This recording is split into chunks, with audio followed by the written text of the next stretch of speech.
تو وہ ہر وقت موجود رہتی تھی، ان کی باقاعدہ سے جاسوسی کا نظام تھا. یہ تو اللہ کی حکمت تھی کہ آثار ہی جو ہے سیدہ حضرت خاتون صلی اللہ علیہ وسلم مداری نہیں ہوئے، اللہ کی مرضی تھی. دیکھیں نا، یہاں سے آپ اندازہ لگا لیں کہ آخری حجت دنیا میں آ رہی ہے اور اس کی محافظت کی سب سے بڑی ذمہ داری تو خود اللہ کے لیے کہ اسے بچایا جائے، کیونکہ اللہ رب العالمین نے یہ سلسلہ رکھا ہے. اگر اللہ کی حجت زمین پر نہ رہے تو دنیا تو ویسے ہی جو ہے وہ فنا ہو جائے گی.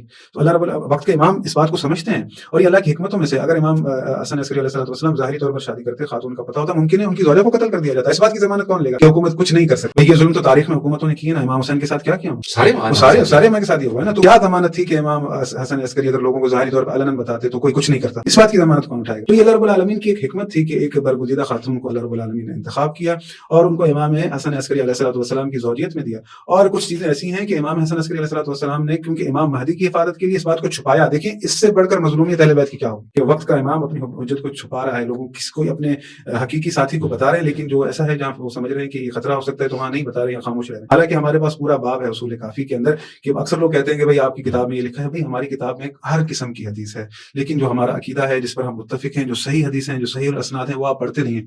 وہ آپ کوئی نہ کوئی ایک ایسی چیز اٹھا کر لے آتے ہیں جس سے آپ یہ ظاہر کرنا چاہتے ہیں کہ امام مہدی علیہ السلام کی ولادت نہیں ہوئی ہے. اس طرح کا معاملہ تاکہ لوگوں کے ذہنوں میں شک پڑے. بجائے ان چیزوں کے کرنے کے آپ کو یہ سوچنا چاہیے کہ آپ نظام امامت کو باطل کریں کہ امام علی سے جو ہے پہلی بات کی جائے نا. پہلے تو لوگ یہ ثابت کریں آیا یہ کام لوگوں کا ہے یا اللہ کا ہے. اگر تو کام لوگوں کا ہے تو وہ دلیل لے کر آئیں، قرآن کی آیت لے کر آئیں. ابھی ہاں ہم تو یہ سوال کر رہے ہیں، ساری باتیں جو ہے نا صرف کیا ہے لوگوں کو الجھانے کے لیے. جس طرح سے وہ گزشتہ وہ لوگ کرتے تھے، گزشتہ علماء کرتے تھے، وہی سیم حرکت ہے. یہاں پر دیکھیں نا جو باب ہے اس کا امام مہدی علیہ السلام کی اشارے و تصریح، یعنی امام کی ولادت کے لیے جو اشارے ہیں، جو تصریح ہیں، اس کا پورا ایک باب ہے. ابو ہاشم جعفری کہتے ہیں کہ میں نے امام حسن عسکری علیہ السلام سے کہا کہ میں آپ کی جلالت سے ڈرتا ہوں کہ آپ وقت کے امام ہیں، لیکن جو مجھے سوال کرنے سے روکتی ہے، لیکن اگر آپ مجھے اجازت دیں تو میں سوال کروں. یہ 858 نمبر حدیث ہے.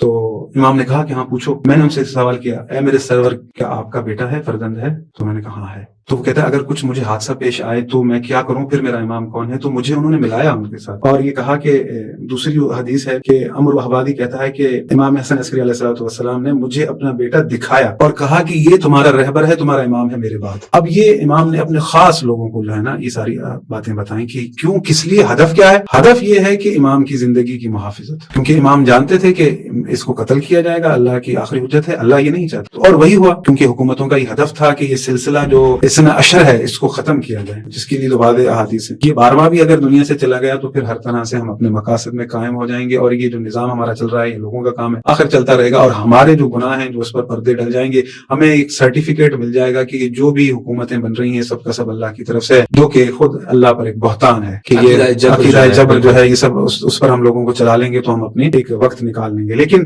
یہ کچھ بھی کر لیں، کچھ بھی سازشیں کر لیں، یہ ممکن نہیں ہے. اور یہ تو معاملہ ہے کہ بھائی ولادت ہوئی یا نہیں ہوئی، بات یہ ہے کہ وجود سے کوئی انکار نہیں کر